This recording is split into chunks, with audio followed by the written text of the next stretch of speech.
Alright, what is up boys and girls, welcome back to another video. As always, thank you very much for joining me. I am Crypto Maximalist. Please do like and subscribe and leave a comment down below for the comment section. Really helps out the channel.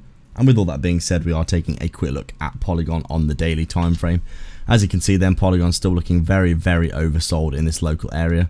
Big fat bullish divergence is starting to come in as the price continues to try and push down below this 0.23 Fibonacci level and towards this very extreme swing low down here of around 50 cents. Currently sitting at around 55 cents on our charts right now and looking like, you know, we are potentially starting to break out of our local downtrend resistance as support. You can see here we've got quite a clear resistance and then breakout and back test. So I think a lot of altcoins looking extremely oversold at this point, and you can see Polygon here no exception. We obviously had this really stark sell off, this nice little, you know, you could say ascending triangle or ascending wedge, the breakdown and continuation. We've really got a very overextended market at the minute for Polygon in my opinion. And right now, you know, as I said in previous videos, really you want to start looking for potential long positions in my opinion. I don't know why my chart keeps doing this. It's such a ridiculously overextended stop loss.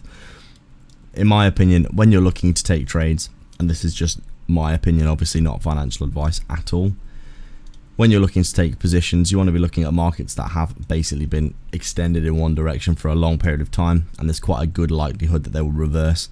I think Polygon here looking very overextended. You can see obviously the bullish divergence starting to come in here as well. And really, considering how oversold we are, we've been going down for such a long time. We're entering levels of support. We're getting really oversold. Now we're just starting to break out of these downtrend resistances. There's probably a good likelihood that we start to revert like this. I'm considering taking a trade on Polygon, although I have taken similar trades on a lot of altcoins at the minute because they're all basically the same trade, aren't they? Betting on altcoins reversing and reverting around to where, you know, basically having a nice bounce in their local support areas respectively. But right now, Polygon really looking very overextended, like it will probably bounce and reverse. Right now, basically just waiting and seeing what's going to happen next. But overall, I would be confident with taking this trade probably over the next few weeks.